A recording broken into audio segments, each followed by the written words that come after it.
Oke, thank you yang udah open cam. Kita berdoa dulu ya sebelum kita memulai sharing pada kesempatan hari ini. Yuk, kita lipat tangan dan berdoa.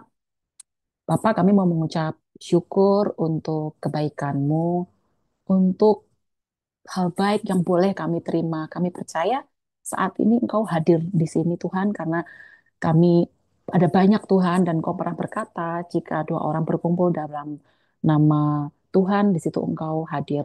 Sertai kami Tuhan dan tolonglah hamba-Mu ini Tuhan saya dalam menyampaikan apa yang hendak Engkau ingini untuk disampaikan dalam segala kelemahan hamba berbicaralah dan tolonglah agar kiranya apa yang menjadi isi hatimu dapat hamba sampaikan kepada teman-teman semua ini di dalam nama Tuhan Yesus.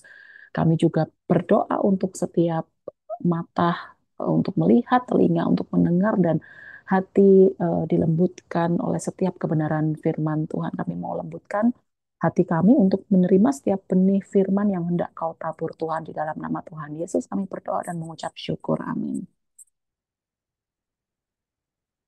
Halo, apa kabar semuanya? Baik, Baik. Ini Ayah, ini kayaknya backgroundnya gambarnya Bajra bukan sih ini? iya. Iya kan, loh. Aku kenal sama Bajra, jadi Bajra tuh gugupnya Ayah teman-teman. Hmm. Nah, tuh kan, tuh. Eh, sebelum kita sharing ya, nggak asik kalau kita nggak muter video ya, seperti biasa ya. Kita boleh ya teman-teman ya putar video eh, seperti biasa yang bisa nanti membuat kita lebih memahami pesan yang mau disampaikan di hari ini. Eh, Dok Nov boleh dibantu share untuk videonya ya, minta tolong.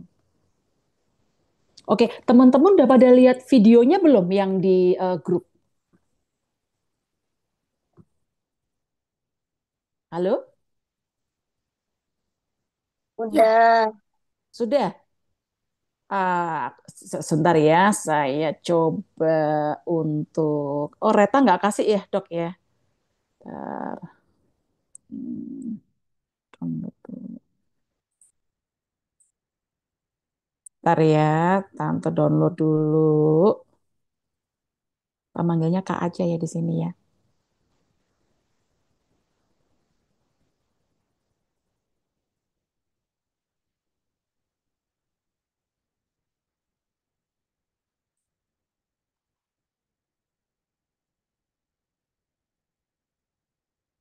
Dah, Punten Dok Nov boleh minta tolong di-share kah tadi yang saya kirim di WA? Karena kebetulan pakai handphone ya, jadi agak sulit untuk nge-share.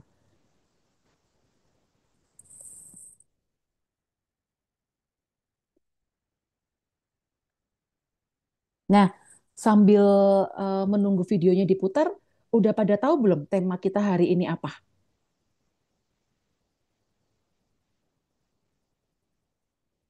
Ayo, Lupa. ayo. Lupa. Waduh, gimana nih kok lupa nih? Jadi tema tema kita pada kesempatan hari ini itu adalah tentang attitude. Gitu. Attitude itu apa? Nah, ini sebenarnya video ini nanti bisa lebih menggambarkan ya tentang attitude itu seperti apa gitu. Karena apa yang Kak Opi pengen sharing pada kesempatan hari ini itu berdasarkan real case. Real case itu kejadian nyata apa yang Tante alami dalam kehidupan sehari-hari, baik itu di pekerjaan, baik itu dulu sebelum di pekerjaan, ya, itu ternyata itu merupakan salah satu kunci kemenangan gitu.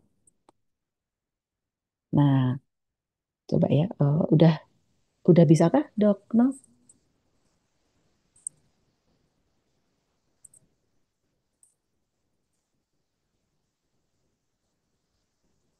Oke, kalau ini dia. Terima kasih, Dokter Novi.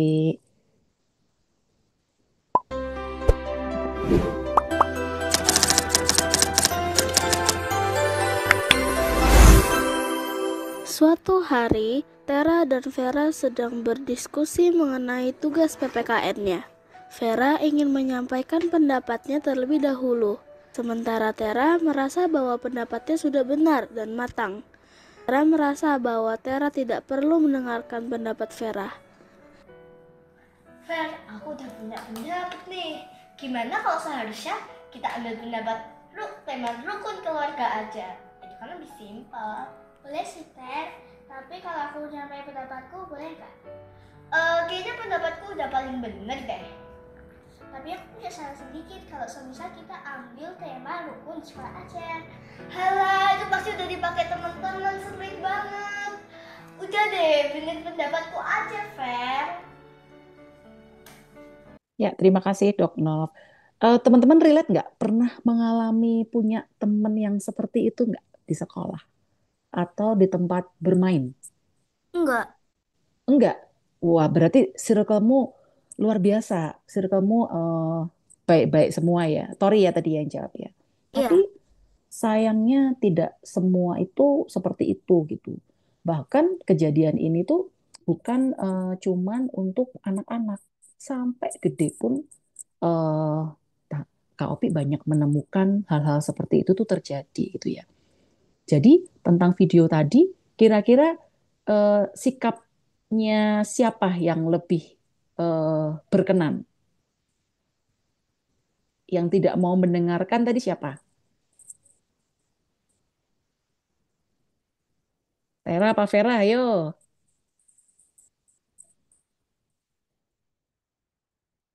Tera apa Vera? Jadi kita lihat tadi ya, yang tidak mau mendengarkan itu kan Tera, ya kan? Tera gitu.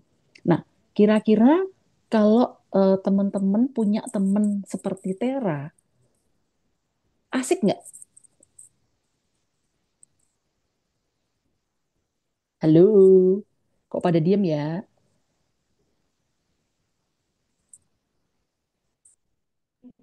Enggak. Halo, nggak asik betul. Nah, kalau gitu, tadi tante nyangkut waktu ini tuh sebenarnya sesuatu yang nyata terjadi gitu di dalam pengalaman sehari-hari gitu. Nah, eh, mungkin bisa sambil di ini ya dok ya apa tadi titip materinya tadi boleh dibantu ditayang. Jadi ini real case gitu.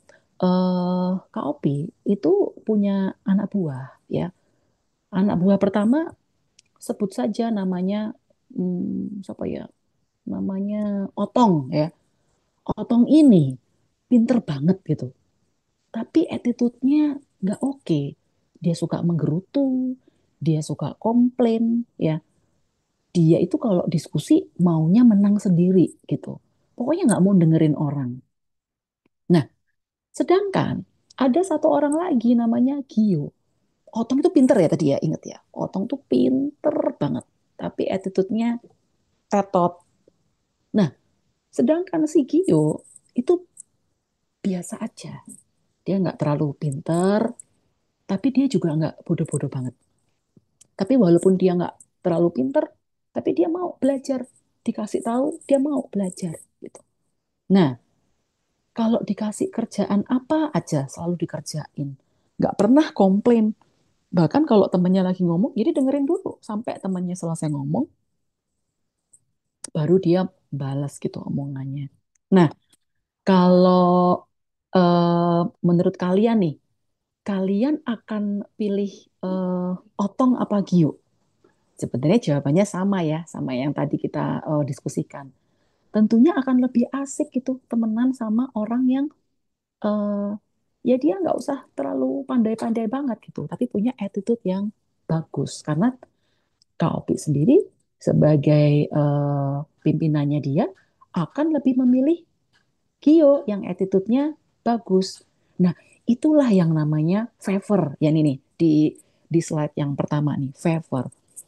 Jadi favor itu nggak kelihatan, tapi ada loh, ya. Perkenanan manusia dan Tuhan, favor itu. Nah, Hari ini kita mau belajar tentang favor itu seperti apa. Gimana favor Tuhan itu nggak bisa dipisahkan dari favor manusia. Favor itu apa sih bahasanya? Perkenanan gitu. Kamu dikenan apa enggak gitu ya. Nah kita nggak bisa bilang yang penting favor of God doang gitu. Favor apa manusia terserah deh. Yang penting favor of God nggak bisa. Karena di Matius disampaikan, barang siapa memperlakukan orang yang paling hina, dia memperlakukan juga untukku, untuk Tuhan maksudnya ya. Di Yohanes juga disampaikan, barang siapa mengasihiku, dia juga akan mengasihi sesamanya. Jadi, bagaimana cara kita memperlakukan orang, ini yang akan menentukan apakah kita dikenan atau enggak. Ya, makanya di bawahnya ada tagline, our attitude, our victory. Bahwa attitude kita itu akan menentukan kemenangan kita. Gitu. Itu pengantarnya ya teman-teman ya. Nah, mungkin untuk mengantar pada suatu cerita di Alkitab yang eh, Kak Opi tuh suka banget gitu cerita ini tuh ya. Karena kalau baca ini tuh jadi ngingetin betapa favor itu luar biasa dahsyat dan menentukan kamu itu mau menjadi something apa nothing gitu. Nah, teman-teman udah pada siap Alkitab belum di tangan? Alkitabnya udah pada di meja belum nih? Atau pakai Sudah. handphone? Sudah. Yuk kita buka sama-sama di Ester 1. Hmm. Udah pada ketemu Ester 1? Yang udah kasih jempolnya dong.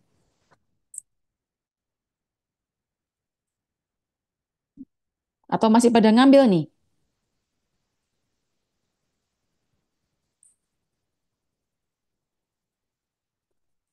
Twin udah ada Tadi Esther Alkitab? berapa ya? Ester 1. Hmm. Tin udah siap Alkitabnya Ester 1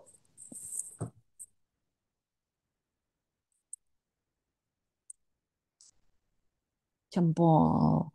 Ayat berapa? Nah, ayat kita baca pasal 1. Ini nanti Kak Opi agak lompat-lompat ya, tapi ikutin aja, dengerin. Tapi akan tak baca pelan-pelan. Tapi nggak mungkin akan semua, nanti teman-teman ulang-ulang sendiri ya. Hmm. Kimberly udah? Ester 1 udah pada Sudah. on page? Sudah. Mika udah? Oh, Mika lagi di mana dia? Oke, aku ini ya coba baca pelan-pelan ya.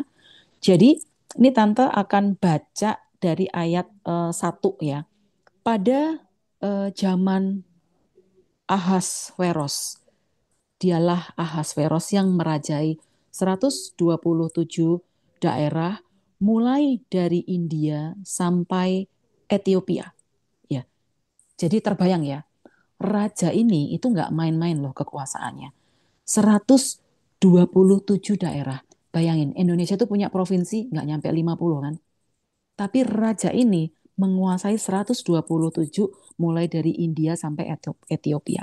Jadi terbayang ya betapa powerfulnya Raja Ahasveros ya.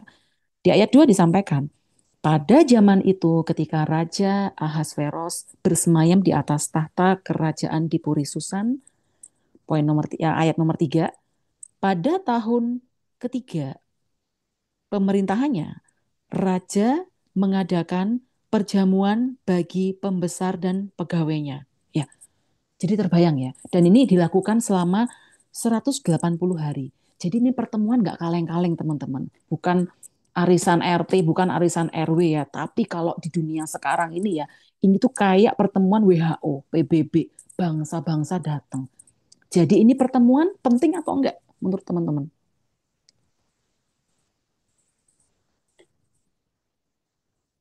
Tentunya penting banget ya, karena dihadiri banyak perwakilan pembesar-pembesar di situ. Nah, di ayat 5 disampaikan, setelah genap hari-hari itu, ya, raja mengadakan perjamuan selama 7 hari. 7 hari lagi, jadi ditambah nih harinya untuk perjamuan. bagi seluruh rakyatnya yang berada di Puri Susan. Dari orang besar sampai orang kecil bertempat di pelataran yang ada di taman istana kerajaan. Jadi terbayang ya, raja ini tuh royal banget. Awalnya dia menjamu orang-orang penting di negara ya. Setelah itu ya, dia menjamu rakyatnya juga. Yang di ayat 7 sampai disampaikan. Minuman dihidangkan ya dalam cawan-cawan emas beraneka warna dan anggurnya ialah anggur minuman raja yang berlimpah-limpah ya sebagaimana layaknya bagi raja. Terus nomor 9 ya, ayat nomor 9 disampaikan gini. Lompat ya ke ayat 9 ya. Ngikutin ya tapi ya teman-teman ya, ngikutin ya. Di ayat 9 disampaikan juga Ratu Wasti itu adalah permaisurinya raja. Ya. Ratu Wasti mengadakan perjamuan bagi semua perempuan di istana Raja Ahasveros. Jadi raja mengadakan perjamuan, Ratu Wasti juga mengadakan perjamuan, tapi khusus untuk perempuan-perempuan, nggak campur sama bapak-bapaknya. Jadi geng ibu-ibu di sini, ya. Pada hari ketujuh, ketika hati raja lagi happy-happynya nih, riang gembira setelah minum anggur, raja bertitah, ya. Ayat 11. Supaya mereka membawa Ratu Wasti dengan memakai mahkota kerajaan menghadap raja untuk memperlihatkan kecantikannya kepada rakyat dan para pembesar sebab sangat elok rupanya. Kira-kira kalau raja manggil Ratu Wasti itu iseng apa ada maksudnya?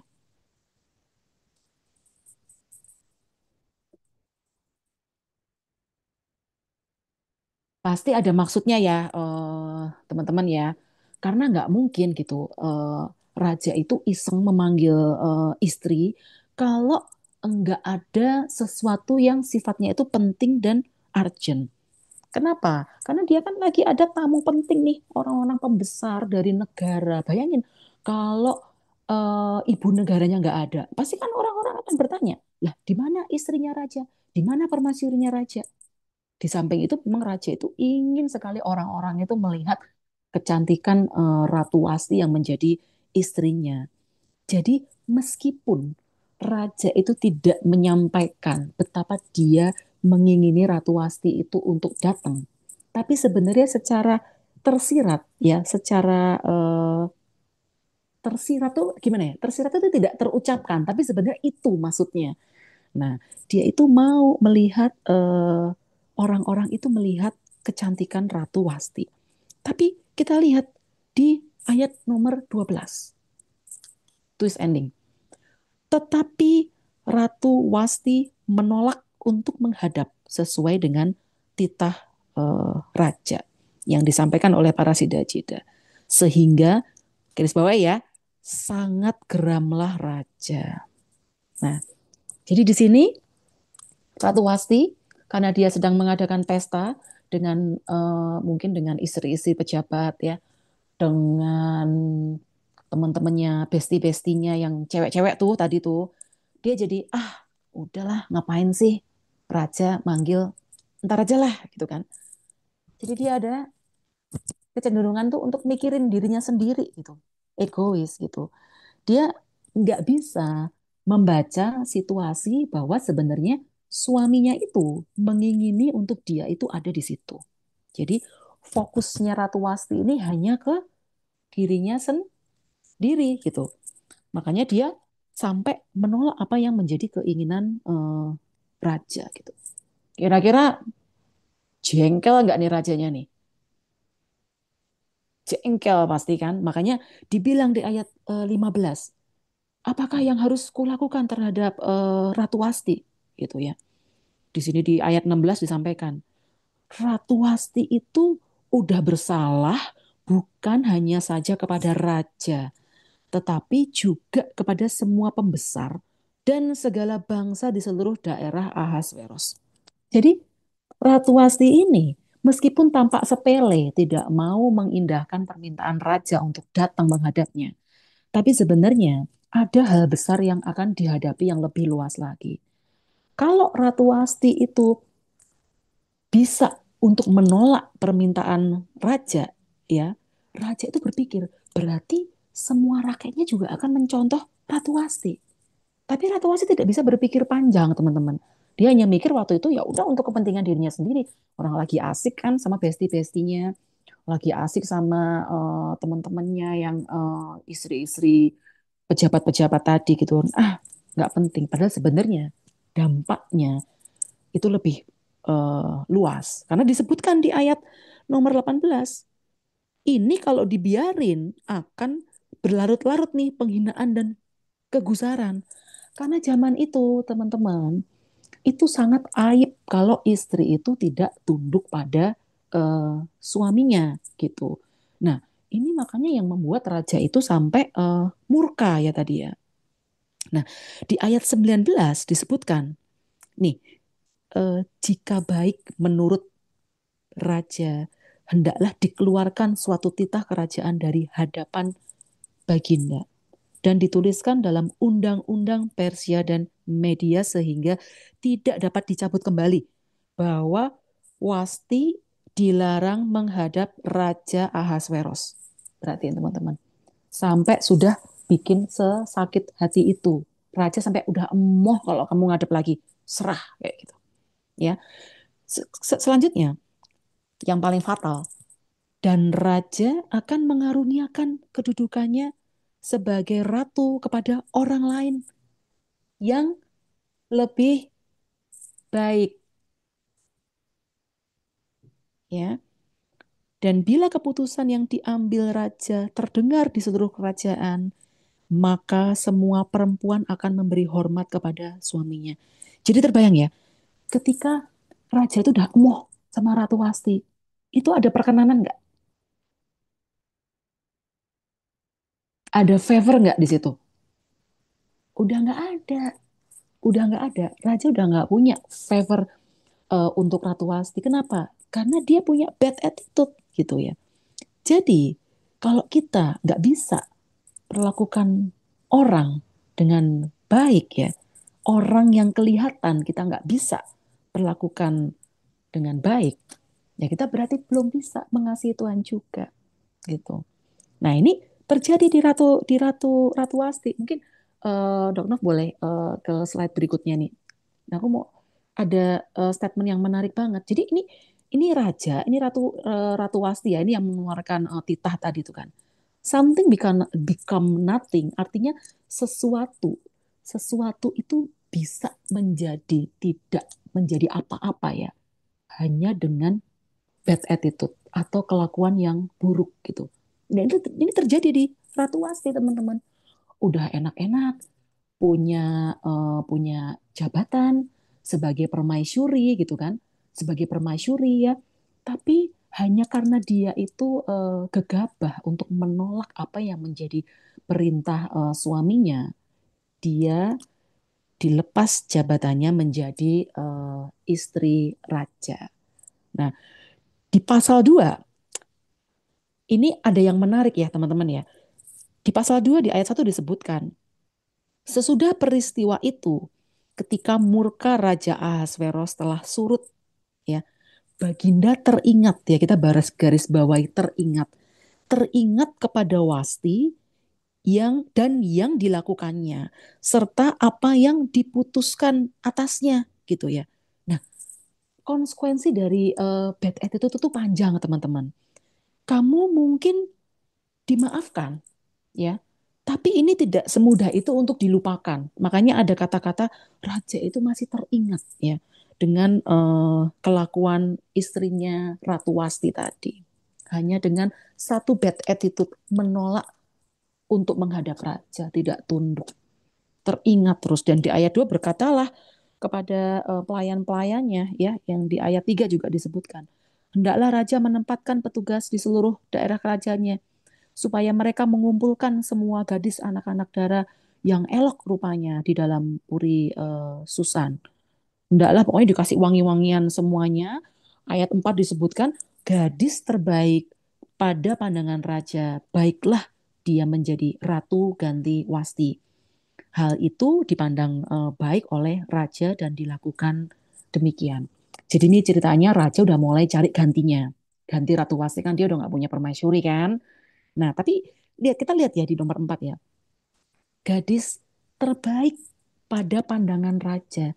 Jadi raja nggak cuma nyari gadis yang cantik loh, tapi yang terbaik menurut pandangan dia, ya. Jadi dia nyari yang in and out, dalam dan luar.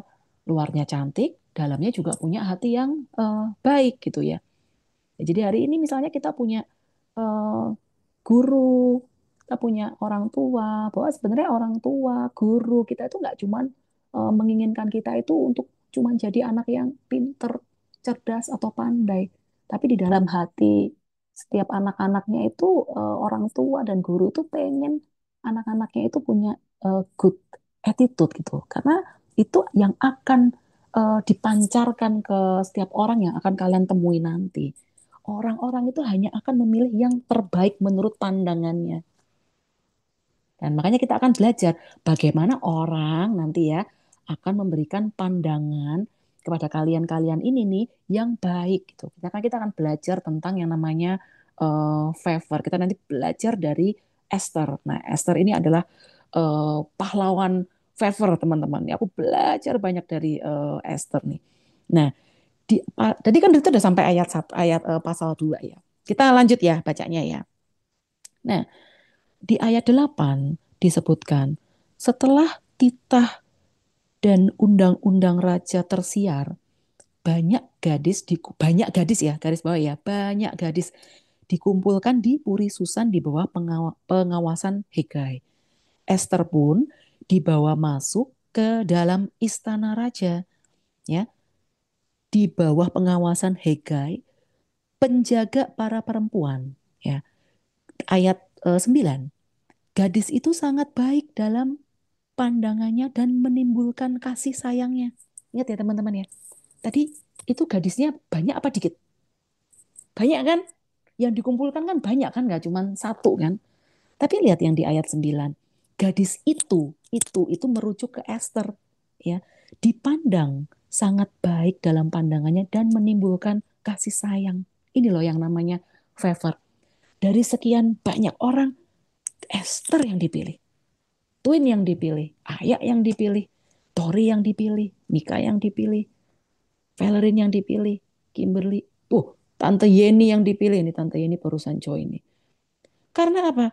Esther itu pasti menjaga sikap dan attitude-nya. Karena nggak ada, nggak ada, nggak ada, nggak mungkin nggak ada alasan kenapa kenapa Esther itu menjadi lebih dicintai dari yang lain. Pasti ada something special di Esther. Dan di sini nggak disebutkan masalah rupa ya, tapi memang dalam pandangannya dan menimbulkan kasih sayang. Kuncinya dua itu, teman-teman. Ada kasih sayang yang kok aku tuh nggak tahu ya. Kalau ngelihat Twin itu rasanya pengen pengen jajanin aja. Nah itu kan namanya favor kayak gitu tuh. Kalau ngelihat Tori tuh bawaannya pengen ngajak main aja. Nah itu kan favor, nggak bisa dijelaskan dengan kata-kata. Tapi sayang aja gitu sama Tori sama sama Twin gitu. Nah itu yang namanya favor itu seperti itu. Ya jadi si Esther tadi bisa menjaga attitude-nya, makanya dia mendapatkan pandangan dan kasih sayang dari manusia. Ya, nah ini uh, Kak Opi lompat ke ayat nomor 12 ya. Sebelum seorang gadis mendapat giliran untuk masuk menghadap raja, ia harus dirawat selama 12 bulan, bayangin. Kenapa 12 bulan? Orang itu baru bisa kelihatan aslinya setelah sekian banyak lamanya. Kenapa raja mau yang terbaik? Karena 12 bulan itu orang nggak akan bisa menutupi karakter aslinya. Ya. Lihat yang di ayat selanjutnya nomor 3 ayat 13. Lalu gadis itu masuk menghadap Raja Esther ya. Ini saya Kak Opi mau buktiin bahwa Esther itu punya good attitude ya. Ayat nomor 13. Lalu gadis itu masuk menghadap raja dan segala yang dimintanya harus diberikan kepadanya. Esther mau minta Sepatu Nike dikasih sama raja. Kalau Esther mau minta tas dikasih sama raja. Bahkan disebutkan nanti di pasal berikutnya. Bahkan kalau Esther mau minta setengah kerajaannya, itu raja kasih loh. Ya. Tapi apa kata Esther untuk raja? Di ayat nomor 15. Ketika Esther, anak Abigail, paman Mordekai yang mengangkat Esther sebagai anak, mendapat giliran untuk menghadap raja. Ia tidak meminta apapun selain yang dianjurkan oleh Hega, sida-sida raja, penjaga para perempuan. Sebenarnya dia bisa dapat semuanya. Kalau dia minta, dapat. Mau minta laptop, dapat. Mau minta handphone, yang paling canggih, dapat. Tapi Esther nggak minta apa-apa, teman-teman. That's proven Esther punya strong attitude. Dia punya mental, bukan mental yang apa ya istilahnya? Aji mumpung tuh apa ya? Aji mumpung itu mumpum dibeliin, wah minta yang banyak. Mumpum ditawarin request yang banyak, tapi enggak loh dia. Dia bisa benar-benar menjaga attitude-nya itu sekeren itu dan itu yang membuat dia itu mendapatkan posisi, mendapatkan perkenanan dari raja. Artinya good attitude itu akan membuat kalian itu dibedakan dari teman-teman kalian. Apalagi kalau teman-teman kalian anak dunia, bukan yang kenal Tuhan ya. Itu adalah dampak dari good attitude. Kamu akan lebih dikenan dari yang lain. Nih, mau bukti di ayat 17. Esther dicintai oleh raja lebih daripada semua perempuan yang lain. Ia mendapat kasih sayang raja lebih, lihat ya, lebih daripada semua anak darah lainnya. Sehingga akhirnya gitu kan mahkota permaisuri jatuh ke tangan Ratu Wasti. Ya. Kemudian nih ini kerennya lagi nomor 18. Ayat 18. Kemudian raja mengadakan perjamuan besar bagi para pembesar karena si Esther itu saking happy-nya dapat dapat permaisuri kok ya udah cantik, attitude-nya oke. Dia tuh happy mengekspresifkan kehappy-annya lewat perjamuan gitu ya. Baginda, lihat ya kalimat selanjutnya. Baginda memerintahkan pembebasan pajak bagi daerah-daerah serta mengaruniakan anugerah sebagai layaknya bagi raja. Jadi dampak dari good attitude Esther itu nggak main-main teman-teman.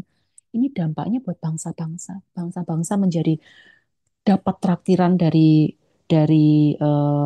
raja berupa eh, pemotongan teks ya, pembebasan teks ya. Teks itu pajak.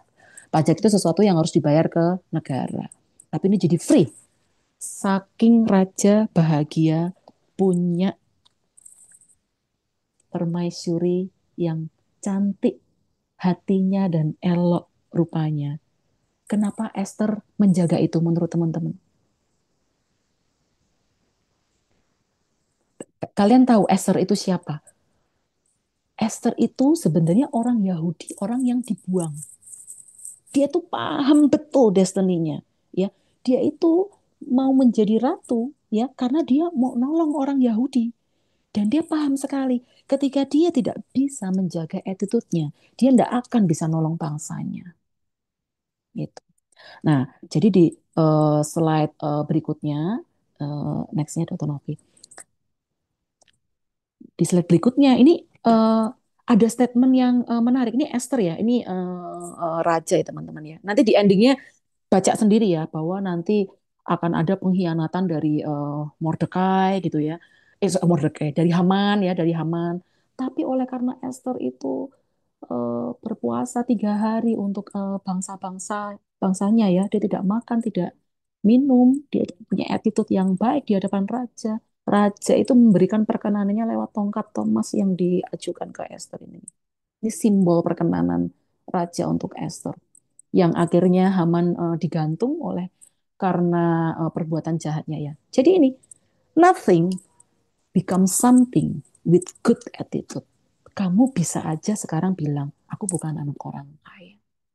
Aku bukan anak pejabat. Papa mamaku biasa aja. Aku mungkin bukan dari orang berada. Tapi kalau kamu punya good attitude, you become something. Seperti Esther. Orang buangan bisa menjadi permaisuri raja. Dengan good attitude. Dengan menjaga sikap.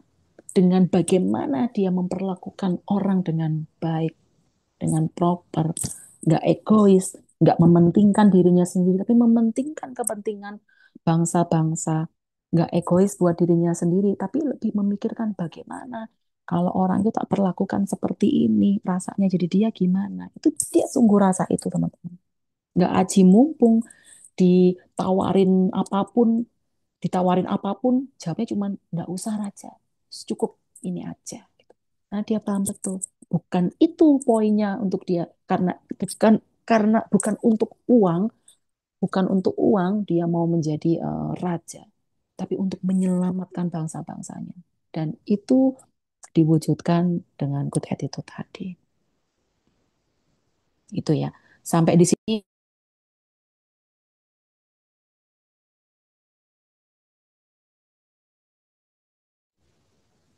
ada yang bingung nggak? Kalau ada yang bingung boleh dong raise hand, kita ngobrol. Mungkin ada pengalaman nggak nih yang relate sama cerita cerita Esther, cerita Ratu Wasti gitu. Ada temen yang mirip Ratu Wasti nggak? Ada temen yang mirip Esther. Eh, ini materinya teman-teman lihat ya nih ya, ada ya? Kelihatan nggak teman-teman? Halo? Sorry Kak Opi, ini sinyal aku lagi. Oh, siap, siap, siap. Aku pikir aku doang yang nggak kelihatan, Dok. Khawatirnya Enggak. kalau aku doang yang nggak kelihatan. Tunggu ya, sambil menanti kita share, nanti kita cerita-cerita tentang pasti bagaimana sesuatu, something itu become nothing hanya dengan bad attitude. Tapi ketika kita saat ini merasa kita bukan siapa-siapa, tapi bisa loh kita tuh menjadi something dengan good attitude. Seperti yang dicontohkan oleh Esther.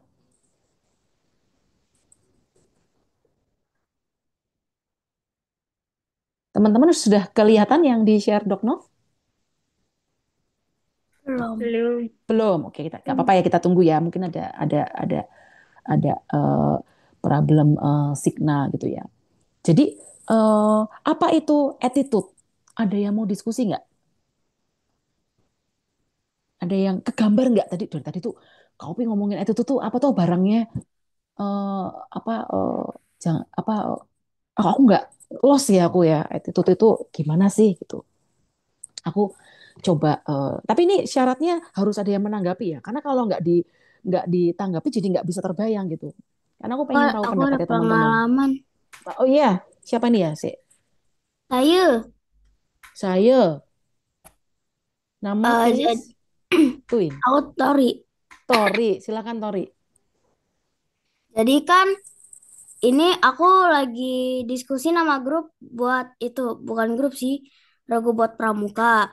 Nah, aku bilang ke guru aku, Pak, boleh gak? Terus sebelum aku ngomong si Parinonya kayak gini, gak boleh buat Tori. Abis itu kita gelut, semprot-semprot air, udah. Jadi berantem ya gara-gara nama grup ya berarti ya.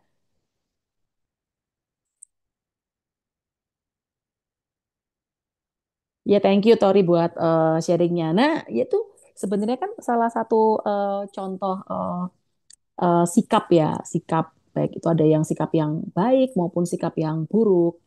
Nah, makanya hari ini kita mau lihat ada contoh yang nggak baik tadi yang dicontohkan sama Ratu Wasti. Tadi juga Tori cerita tentang kalau gelut ya, kalau bisa usahain jangan sampai bertengkar gitu. Jangan sampai bertengkar, Tapi jangan gelutnya sampai cuma bertengkar. bercanda-bercanda Oh, doang kalau sih. kalau bercanda doang nggak apa-apa, tenang aja. Kalau bercanda, tapi kalau sampai gelut yang beneran, wah, jangan ya. Tapi bercanda pun juga harus pastiin temennya juga dalam kondisi mau dibercandain ya, Tori ya. Kadang-kadang kan ada orang yang lagi sensi, lagi nggak pengen dibercandain, just stop, jangan bercanda. Oke, aku mau kasih studi kasus buat teman-teman. Studi kasus. Kalian kan udah pernah ikut ibadah ya, baik di Jakarta maupun di Semarang ya. Kalau di Semarang ibadahnya kan di Bukit Sari tuh. Kalau di Jakarta ibadahnya di LAI, Lembaga Alkitab Indonesia. Kalau ya, tapi ini syaratnya harus ada jawab ya. Kalau nggak dijawab nggak seru soalnya.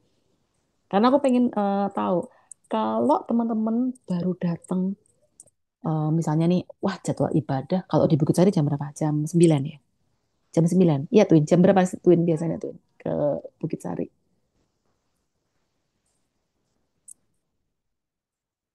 Apa setengah 9 ya? Kalau di Jakarta itu Jam jam 11. setengah 9, oh jam 11. Nah, jam 11 nih. Datanglah gitu, masuk ke rumah Bu Ana ya berarti ya. Apa yang pertama kali kalian lakukan? Boleh sharing nggak? Apa yang pertama kali dilakukan pas baru sampai di Bukit Sari, baru sampai di LAI? Ayo, Bingung kenapa pindah lagi. bingung kenapa pindah lagi? Pindah lagi, maksudnya pindah lagi kemana? Kan sebelumnya kita di Bewok, kenapa tiba-tiba pindah lagi? Gitu. Oh, bingung ya. Tapi pas udah beberapa kali masih bingung nggak? Enggak sih. Enggak sih. Ya udah, berarti Tori pas pertama kali, bukan pertama kali, pas besok nih datang mau mau datang ibadah nih bulan Agustus, September ya. Eh, Nyampe di LAI, Tori mau ngapain? Itu ikut ibadah. Ikut ibadah. Sebelum ikut ibadah kan belum mulai itu. Main sama teman. Main sama teman. Twin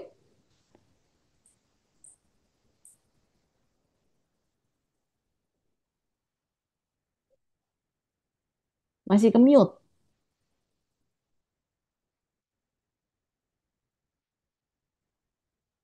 Yang lain, JJ, Mika, Valerina,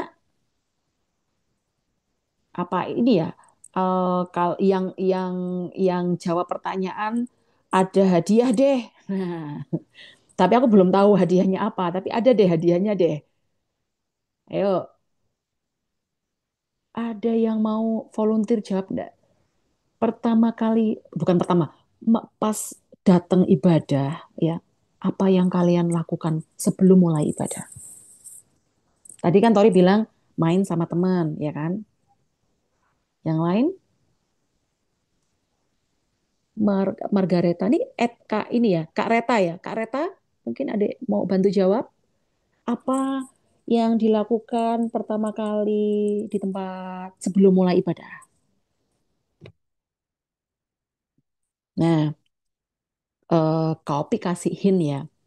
Kalau kita diundang ke tempat orang, ada orang yang mengundang kita. Ibadah itu kan kita diundang, teman-teman. Kita diundang di ibadah, baik itu di Semarang maupun di Jakarta, ya.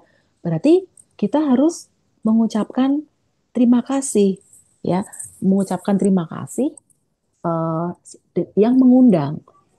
Pertama kali kita harus menyapa si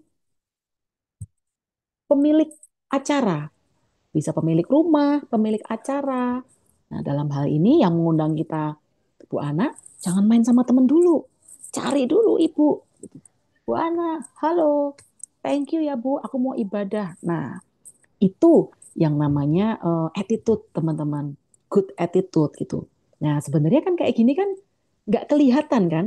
Tapi kalau misalnya nih kamu di rumah, kamu lagi di rumah, ya, ada ada temenmu yang main. Dia pas dateng, dia mengucapkan salam ke orang tuamu dan pulang pamit mengucapkan terima kasih. Rasanya beda kan? Daripada yang datang sama pergi, ya udah gitu aja, nggak memberikan ucapan apapun. Jadi itu yang namanya attitude tuh teman-teman tuh. Mungkin next ya Dokter Novi. Tadi udah kita sebenarnya udah masuk yang gambar berikutnya nih. Jadi itu sebenarnya tadi Kak Opi itu mau menjelaskan gambaran attitude gitu. Next. Ini tadi gambarnya adalah gambar ibadah gitu kan. Nah, jadi attitude itu tidak kelihatan, tapi bisa dirasakan gitu. Tidak selalu kasat mata, tapi bisa dirasakan. Nah, ini contohnya ketika kita datang ke suatu tempat, kita diundang, ucapkan salam dulu sama yang mengundang, cari tuan rumahnya, cari yang invite gitu kan. Nah, itu itu contoh dari attitude. Nah, nextnya, kamu mau kasih satu ayat di Amsal 3 ayat 3 dan 4 ya. Ini mungkin nggak usah dicari di kitab suci masing-masing, bisa dibaca di sini ya. Janganlah kiranya kasih dan setia meninggalkan engkau. Kalungkanlah itu pada lehermu. Tuliskanlah itu pada loh hatimu. Lihat, koma, teman-teman. Maka engkau akan mendapat kasih dan penghargaan dalam pandangan Allah serta manusia. Ya, jadi di sini janganlah kiranya kasih dan setia itu meninggalkan engkau. Kasih dan setia ini bukan hanya untuk Tuhan, karena kalau kita mengasihi Tuhan, kita juga harus mengasihi sesama. Jadi kalau kita mengasihi Tuhan, kita juga harus mengasihi sesama. Nah, Tuhan itu bilang, kalau kasih kasih itu kamu kalungkan terus. Kalau dikalungkan itu kan berarti udah secara otomatis ya. Orang kan kalau udah dikalungkan di udah dikalungkan di leher itu kan nggak perlu nyari-nyari. Tuh kalungnya di tas apa di pouch, tapi udah langsung di sini. Berarti itu udah otomatis akan keluar gitu. Kasih. Karena kan Tuhan bilang ketika ketika kita mengasihi Tuhan, ketika kita mengasihi sesama, di situ kita mengasihi Tuhan. Dan ketika kita memberikan kasih, sebenarnya kita akan mendapat kasih dan penghargaan dalam pandangan Allah serta manusia. Ini yang namanya favor. Jadi bagaimana ketika kita mengasihi orang, itu sebenarnya berbicara bagaimana kita memperlakukan orang dan bagaimana kita bersikap kepada orang. Jadi jabaran kasih itu sangat luas, teman-teman. Kita nggak bisa loh bilang kita tuh mengasihi sesama, kita tuh mengasihi Tuhan. Kalau kita nyanyi-nyanyi ya mengasihi sesama. Tapi kita mengucapkan terima kasih aja sulit.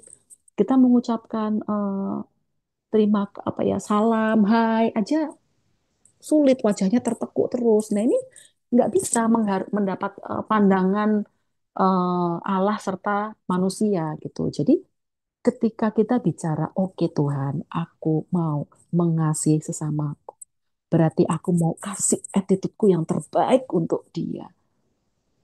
Ya, karena dengan cara itu aku akan mendapatkan pandangan dan penghargaan dari engkau. Ya, kan Bu Ana selalu bilang kalau Tuhan itu memberi mercy and grace ya. Kemarin kan barusan di ada ajaran itu tadi tante ini juga kayaknya bahas tentang mercy and grace itu. Kadang-kadang Tuhan itu ngasih mercy and grace bukan melulu duit berapa yang kita terima, uang jajan kita yang naik berapa lipat ganda, berapa duit THR Natal yang kita terima ya. Tapi ketika kita dipertemukan dengan orang-orang yang tepat, ada divine connection, itu sebenarnya Tuhan lagi mencurahkan berkatnya. Karena kita nggak akan pernah tahu orang itu bisa berdampak sesuatu yang baik buat kita. Tapi kalau orang itu nggak berkenan sama kita, bagaimana kita mau dikenan sama orang dan mendapatkan eh, grace dari Tuhan? Itu tidak bisa dipisahkan ya teman-teman ya. Nah, jadi bagaimana kita memperlakukan orang, bagaimana kita bersikap dengan orang, itu yang akan menjadi kasih yang dapat dilihat sesamamu, kasih yang bisa dirasakan sesamamu, kasih yang benar-benar terpancar dari setiap kelakuan, sikap tubuh, gestur, mata, mulut, cemberut, senyum, ramah, atau kalau ketemu orang matanya muter, muter tuh sebenarnya nggak ngomong banyak ya, tapi kan udah males ya kalau orang yang raut mukanya begitu tuh, udah sebenarnya nggak ngomong apa-apa, tapi wajahnya tuh udah males duluan. Ini kan kita males pasti bergaul sama orang yang begini. Nah kita kan nggak mau ya jadi anak Tuhan yang nggak dikenan sama orang, teman-teman ya. Nah tapi A good attitude itu ada enemy-nya, teman-teman. Ada musuhnya. Kalau tadi kita ngulang ya di pelajaran Esther tadi ya. Good attitude itu lawannya egois. Cuman mikirin dirinya sendiri. Nggak peduli sama sekitarnya. Yang kedua apa? Nggak bisa membaca situasi. Orang raja itu udah tahu nggak mungkin untuk alasan yang kaleng-kaleng memanggil istrinya. Kok bisa dia nolak kayak gitu kan? Hanya dengan situasi dia lagi asik-asik sama bestinya. Itu kan nggak bisa membaca situasi. Memang sih raja nggak bilang, hei Ratu Wasti, ini tuh penting loh. Tapi kan itu udah tersirat. Tersirat itu sesuatu yang nggak kelihatan, tapi itu sebenarnya yang utama. Gitu. Nah, jadi orang dengan bad attitude itu tidak akan pernah bisa membaca situasi. Terus orang yang musuh dari good attitude itu yang terakhir adalah dia mendengar, tapi tidak mendengarkan dan mengerjakan. Kira-kira tadi Ratu Was itu waktu dipanggil gitu dengar nggak pakai telinga? Dengar kan pasti kan? Nggak mungkin nggak dengar, orang yang manggil aja ada beberapa tadi Sida-Sida dan lain-lain. Dia mendengar, tapi tidak mendengarkan. Artinya apa? Nggak pakai hati, ya. Dan tidak mengerjakan, nggak apa kalau bahasa sekarang nggak satset. Hmm. Itu yang dialami Ratu Wasti. Mungkin nextnya Dok Novi ya. Dan nanti di sini kita mau belajar tentang bagaimana nih teman-teman bisa dapat favor yang lebih baik daripada teman-temanmu yang lain. Apalagi kalian itu anak Tuhan, ya. Karena eh, ini tante cerita ya, orang dunia itu mempelajari, ini kelihatan yang di-sharing ya teman-teman ya. Terlihat nggak? Halo? Terlihat nggak yang di-sharing? Oke, kalau nggak ini aku cerita ya. Orang dunia itu ya, orang dunia itu maksudnya orang yang nggak menerima Tuhan Yesus ya, itu mempelajari favor itu sampai gila-gilaan, sampai gila-gilaan. Bahkan orang yang nggak mengenal Tuhan aja mempelajari favor loh teman-teman. Sebenarnya sebelum sebelum kita saya tante mau sharing ini ya, tante tuh udah baca buku yang orang dunia kerjain, tebalnya segini nih, khusus belajar tentang favor. Nah, lihat, wah ini sih sebenarnya kalau sama Alkitab jauh. Kalian privilege mengerti cerita Esther, tahu cerita Esther yang orang dunia tuh nggak tahu loh cerita Esther. Hmm. Nah, jadi, oh ini kata tante ini udah kelihatan gambarnya. Jadi build favor yang nomor pertama tuh apa? Respect. Gimana contohnya respect? Kalau ketemu, say hi. Jangan pasang muka cemberut. Jangan pasang muka ketekuk gitu kan. Jangan pelit buat mengucapkan hai, halo, Tori, Twin, JJ, Valerina, Mika, Kimberly, Tante Yeni, hai. Dan ketika bicara, eye contact. Eye contact. Itu tandanya kita respect ke orang. Karena ada kan orang sebenarnya kalau lagi bicara gini loh. Hmm, itu tak jamin ya. Ketika lagi bicara dengan kondisi mata yang itu dia lagi nggak mendengarkan sebenarnya. Makanya eh, respect itu juga tampak dari poin yang nomor ketiga itu good listener. Ya, jadi dia tidak cuma mendengar tapi mendengarkan. Mendengar itu nggak pakai telinga ya teman-teman. Ternyata kita juga baru tahu ya, mendengar itu tidak pakai telinga tapi dengan kita pay attention more, ya, mata kita sungguh-sungguh menatap, telinga kita sungguh-sungguh mendengar. Kita nggak pelit buat ngucapin saya, halo Bu Ana, halo Tante Yeni, halo Kak Reta, halo Kak Kathleen, hai semuanya. Itu sebenarnya kita lagi melakukan, lagi build favor yaitu respect, menghormati orang. Ya, nah eh, aku kasih ini lagi yang berikutnya. Build favor yang nomor dua adalah nextnya itu. Build favor nomor berikutnya adalah memikirkan orang lain itu lebih dari diri sendiri. Nah, Coba ya kita sambil nunggu slide-nya ganti ya. Di sini aku mau coba kalian bayang-bayangin ya. Ini aku pakai contoh misalnya nih ya. Contoh misalnya kamu mau ditraktir sama tantemu. Ya, ini kan di sini gambarnya ada dua orang anak kecil ya. Jadi ini yang misalnya yang baju putih ini anak tantemu, yang baju merah ini kamu gitu ya. Misalnya Tori lagi mau ditraktir tantenya gitu. Tantenya punya anak nih ceritanya. Nah, ini aku kasih ilustrasi ya. Kalau misalnya sepupunya Tori ya, yang baju putih itu milih mainan yang teddy bear nih, yang harganya 100.000. Kira-kira kamu kalau jadi Tori akan milih mainan yang mana? Oh, saya nggak punya tante. Ya udah, pura-puranya ya Tor. Habis bingung, nggak ada yang ini, nggak ada yang ngomong.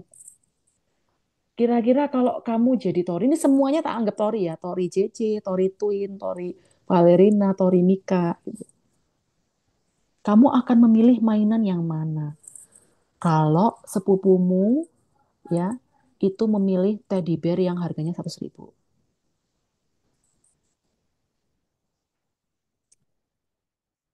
Ini nggak ada yang mau jawab nih. Oh, aku mau Dino. Nah, ini tuh menarik jawabannya Tori. Tori, kamu kenapa pengen Dino? Keren. Keren. Selain keren, nggak ada alasannya Tori. Yang lain, Lebih keren, keren murah aja. daripada 400.000. Good. Itu yang tante maksud. Dia lebih murah daripada mainan yang dipilihkan anak tantemu. Jadi kamu mikirin orang lain. Nah, jangan-jangan anaknya, anaknya tantenya itu memang sudah tahu kemampuan orang tuanya itu adalah membelikan mainan maksimal 100.000. Jadi janganlah kita milih mainan yang lebih mahal dari itu. Meskipun mungkin tantenya bilang, silahkan pilih yang mana aja, silahkan pilih yang mana aja, pokoknya nanti tante beliin. Kan bisa kayak gitu kan? Tapi kan kita punya tadi kan kita belajar ya, belajar sesuatu yang tersirat, tidak diucapkan, tapi itu yang sesungguhnya. Kalau anaknya aja milih mainan yang harga 100.000, at least kita milih yang harganya minimal sama atau mungkin lebih murah gitu. Nah, terus build favor nomor 3. Selanjutnya nih, kita cepet-cepetan ya, karena aku udah lewat sejam nih. Next selanjutnya adalah bacalah apa yang tersirat. Nah, ini contohnya nih kalau KKS Winner misalnya main ke tempat Tante Yeni nih ya. Tante Yeni bilang, ayo main aja sampai malam nginep juga boleh gitu kan.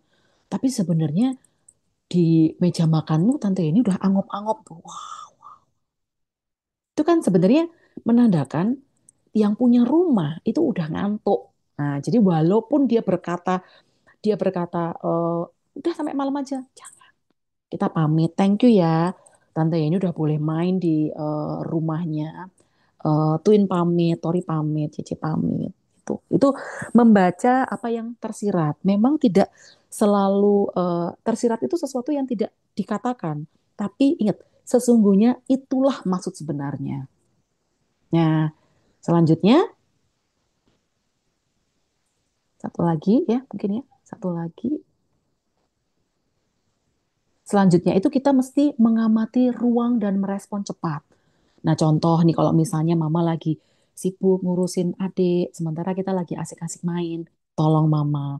Terus kalau misalnya ya di di ibadah gitu ada ibadah ya, datanglah lebih awal, bantu si tuan rumah ibadah itu untuk menyiapkan segala sesuatunya. Ini contoh mengamati ruang dan merespon cepat. Jadi nggak cuman memikirkan dirinya sendiri. Ya. Nextnya. Nah, karena apa teman-teman? Kita itu punya dua mata, dua telinga, dan satu mulut.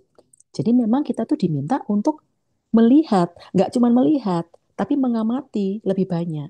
Kita tuh diminta untuk nggak cuma mendengar, tapi mendengarkan lebih baik, lebih banyak daripada berbicara. Jadi diamlah dulu, pahami situasinya, dan responlah dengan cepat. Di situ kamu akan mendapatkan favor ya. Nah, mungkin aku kasih sedikit highlights ya, bahwa ini sorry teman-teman, aku lewat dikit ya waktunya. Aku janji 5 menit aja karena ini penting. Aku sering menghadapi ini gitu ya. Teman-teman ini adalah generasi alpha, betul ya? Karena lahirnya 2010 ke atas kan pasti kan? Ya kan? Ya, Betul kan? Generasi alpha itu teman-teman, kalian itu lahir, handphone itu udah ada, kecanggihan teknologi itu ada. Jadi kalian itu terekspos enemy yang besar, yaitu interaksi sosial, ya, dan bisa melakukan segala sesuatunya sendiri. Dan agak sulit buat memperhatikan dalam durasi lama. Kenapa? Contohnya gini, Tante itu nonton Doraemon dulu masih bersabar sampai episode terakhir. Karena nggak ada yang namanya YouTube untuk ngedrak ending ceritanya gimana ya. Tapi kalau sekarang tuh kan kita bisa kan, yang penting tahu endingnya, so nggak bisa sabar. Terus pernah nggak YouTube short aja yang udah short, tapi kita sering scroll, scroll, scroll, cepet, cepet, cepet, cepet. Nah itu kita punya kecenderungan di situ. Tapi kita kita bilang ke diri kita sendiri, aku sadar, aku born di masa yang memang gadget itu mendominasi. Tapi kalau anak Tuhan dan kita belajar cara merespon itu dengan baik, kita mempelajari good attitude itu dengan baik. Mungkin di slide terakhir ya dok ya, langsung aja slide terakhir. Kita bisa slide terakhir aja, udah kemalaman. Slide terakhir.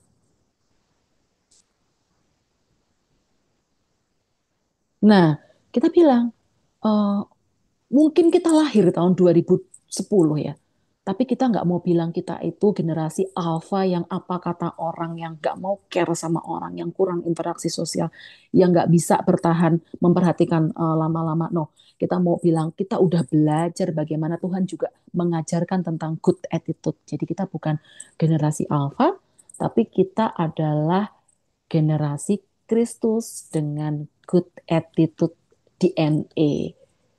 Nah, mungkin itu kakak-kakak semua yang bisa Tante share pada kesempatan malam hari ini.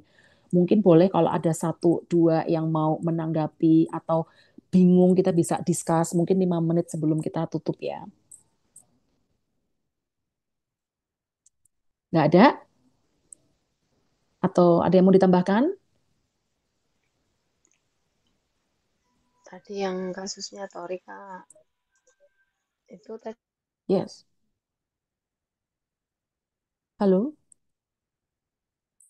Sorry, suaranya menghilang, Dok. No.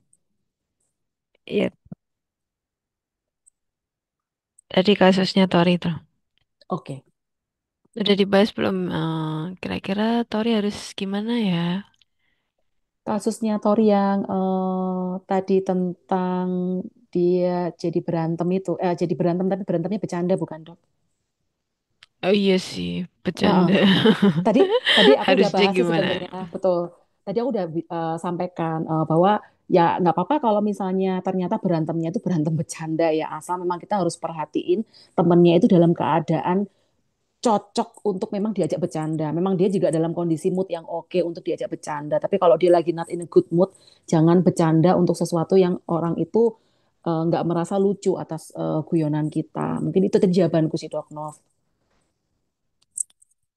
Tapi kalau oh, dua-duanya sama-sama happy dengan bercanda ya nggak apa-apa juga gitu. Karena aku juga sering melakukan hal yang konyol dengan teman-temanku yang juga apa ya sefrekuensi ini ya gitu. Oke, oke. Ada lagi teman-teman? Satu, dua, tiga, empat, lima. Wah, ini yang dapat hadiah Dok Nov sama Tori, Tori aja nih. Ya udahlah, tapi nggak apa-apa ya. Eh, Hopefully teman-teman mendapatkan sesuatu pada kesempatan malam hari ini. Sebenarnya apa yang Tante sharing pada kesempatan malam hari ini itu adalah sebuah kerinduan karena Tante banyak menyaksikan orang gagal karena tidak punya attitude yang baik meskipun pintar. Nanti kalian bisa searching ada fenomena yang lagi update di dunia people, di organisasi, itu namanya brilliant jerk, ya. Brilliant jerk ini udah jadi isu global, bahwa orang yang brilian itu udah mulai disingkirkan karena tingkah lakunya yang tidak bagus, jerk gitu ya. Netflix udah mengambil keputusan besar. Netflix tahu ya, kita sering tahu kan Netflix tempat nonton-nonton itu kan, nonton film gitu-gitu. Dia udah mulai memecat brilliant jerk dalam SDM-nya mereka. Kenapa? Karena itu membahayakan tim. Karena tidak akan pernah bisa berkolaborasi, berkoordinasi. Dia nggak peduli orang lain, yang penting dirinya sendiri. Jadi aku nggak mau KKSW menjadi salah satu fenomena yang disingkirkan oleh dunia, karena destiny kita itu adalah pemenang. Tapi bagaimana kita menjadi pemenang itu dimulai dari bagaimana kita memperlakukan orang seturut dengan apa yang Tuhan mau. Mungkin itu ya teman-teman yang bisa Kak Opi share. Nanti kapan-kapan kita discuss lagi, karena good attitude ini sebenarnya sangat banyak gitu yang bisa tak bagi. Sekarang kita bicara umum dulu, nanti good attitude di sekolah, good attitude di meja makan, good attitude di tempat bermain tuh bisa sangat luar biasa banyak ya. Mungkin itu kita kalau nggak ada pertanyaan dan nggak ada respon lagi, hopefully walaupun nggak banyak yang bertanya, tapi aku yakin kalian memasukkan di dalam hati, dan nanti kiranya kalian mendapatkan situasi yang sama ya, situasi tentang bagaimana attitude itu harus ditegakkan. Ingatlah Ratu Wasti, ingatlah Esther, bagaimana attitude itu bisa memenangkan dan bisa menjatuhkanmu sendiri. Ya, kita tutup dalam doa. Tuhan Yesus, hambamu telah selesai menyampaikan apa yang menjadi isi hatimu Tuhan. Tuhan, dengan segala kelemahan hamba untuk menyampaikan ini, hamba sadar betul banyak kiranya kejadian hari ini yang menghalangi untuk hamba bisa sharing di malam hari ini, tapi dengan perkenananmu saja sharing pada malam hari ini bisa terjadi Tuhan. Terima kasih untuk anugerah-Mu Tuhan, dan kiranya firman yang sudah ditabur di dalam hati teman-teman semua ini dapat berakar kuat, bertumbuh subur, dan kiranya nanti mereka menjadi generasi Kristus yang mengerti bagaimana mengasihi sesamanya dengan attitude yang baik. Tuhan, aku serahkan semuanya, anak-anakmu, teman-temanku, ke dalam kuat kuasa tangan-Mu yang sempurna, genggam erat masa depan mereka, masih panjang perjalanan mereka Tuhan. Dan aku percaya ketika Engkau memegang tangan mereka dengan tangan kanan-Mu, Engkau akan membawa mereka selalu kepada kemenangan demi kemenangan. Terima kasih Tuhan, di dalam nama Tuhan Yesus. Kami berdoa dan mengucap syukur, kita berdoa untuk berkat, terimalah berkat yang terbaik yang daripada Tuhan. Tuhan berkata, jika engkau baik-baik mendengarkan suaranya, maka berkat ini akan tercurah untukmu senantiasa. Tuhan mengasihimu, Tuhan melindungimu, dan Tuhan menyinari engkau dengan sinar wajah. Terima kasih dalam nama Tuhan Yesus. Amin.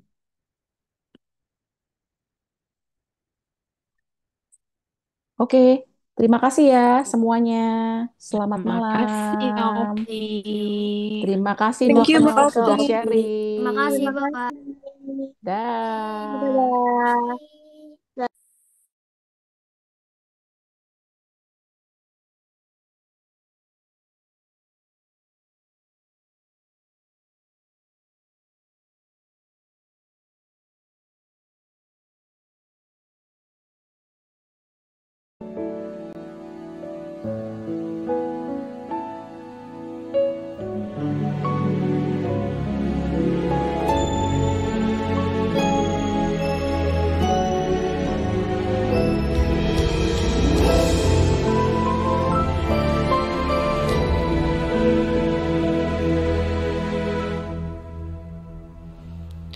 Dengan apa ku dapat naik ke gunung Tuhan, rinduku bertemu denganmu. Dengan Dengan hati yang murni, tangan yang bersih, ku naik ke atas gunung kudus Tuhan. Dengan apa ku dapat naik ke gunung Tuhan? Rinduku bertemu denganmu. Dengan hati yang murni, tangan yang bersih, ku naik ke atas gunung kudus Tuhan.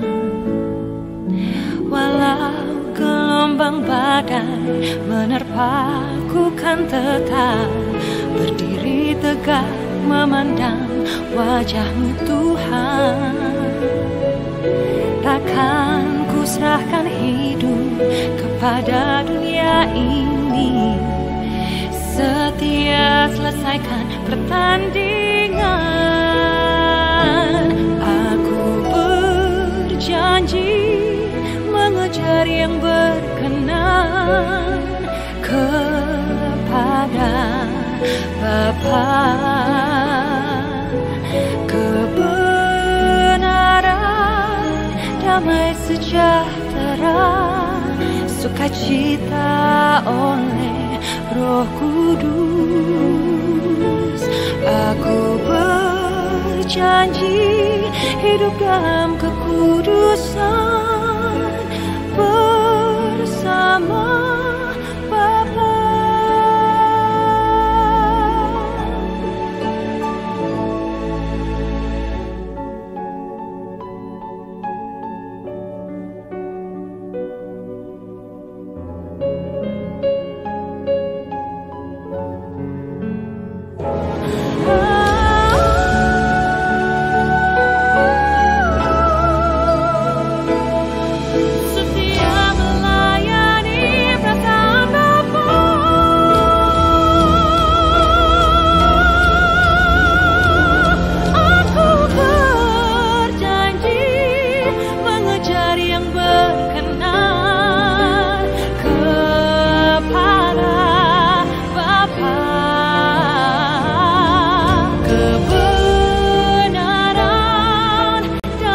Sejahtera, sukacita